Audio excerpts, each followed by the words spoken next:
Africa. Now, 19 countries from the continent, including Kenya, Nigeria, South Africa, and Rwanda, are part of the bloc, which is mainly made up of former territories of the British Empire. Now, UK President Keir Starmer is likely to be in for a tough showdown at the meeting, as several heads of state from the Caribbean are set on steering conversation towards calls for reparations for the transatlantic slave trade. The vast majority of Africa's trade, about 90% of it, is carried out via sea routes. But geopolitical conflicts have hit maritime trade hard, from the war in Ukraine to attacks on commercial shipping in the Red Sea that have forced costly detours and delays. Now, the disruption has had a big impact on the continent, affecting everything from the price of goods to food security. But there have also been opportunities. And to unpick all of this, I'm now joined by Jan Hoffman, the lead author on a UN deep dive into how maritime transport is faring. Jan, thanks so much for speaking to me. First of all, how has all that volatility that I touched on earlier affected African business and society as well? Yeah, it's true. It's really an amazingly complex, interrelated world. The countries that were most directly affected are those whose trade depend on the Suez Canal. So you have Seychelles, Djibouti, Sudan, who really lost large part of their trade capacity because it's limited. Then, of course, there's Egypt losing direct income from the canal, losing opportunities to generate income through the ports, less transshipment.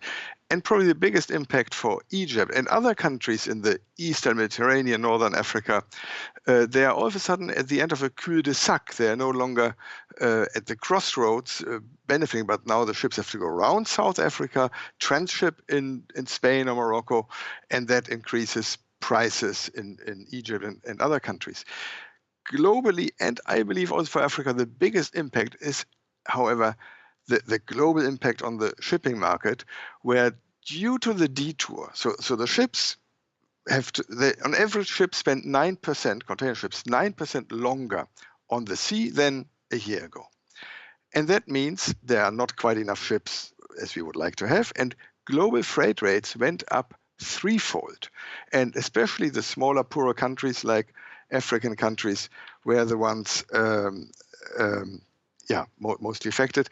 If it were not for the attacks in the Red Sea, we would today have much lower freight rates because there was a danger of an oversupply. You have the beautiful ships there on the movie. There has been a shipping cycle. More and more new container ships were coming online, and there was fear of an oversupply, fear from the perspective of the carriers of the shipping line.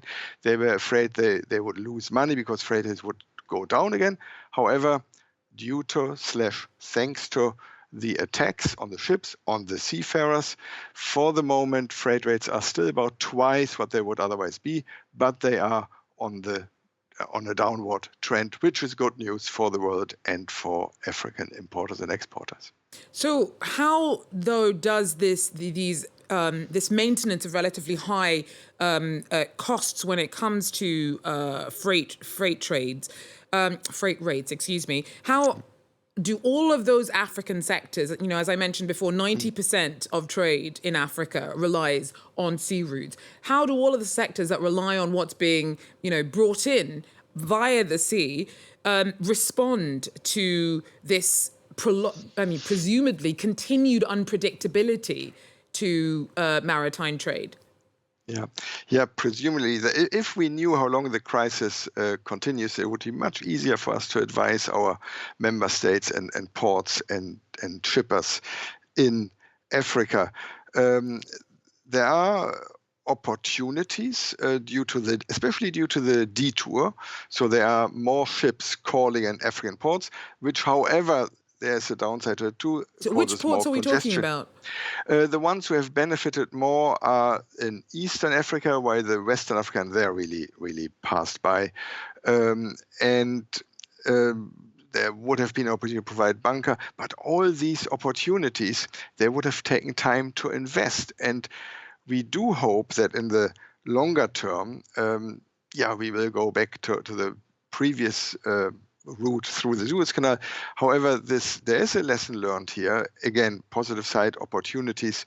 The biggest challenge for shipping is the energy transition, decarbonization. This will affect us for decades to come. And there are a lot of opportunities for African countries to become providers of alternative fuels, to invest. And in that sense, this current hiccup crisis, up and down, is also a wake-up call. Be ready for more demands to provide alternative bunkering, to be ready with your ports to accommodate new and different ships on different trade routes. Thank you so much for talking us through all that.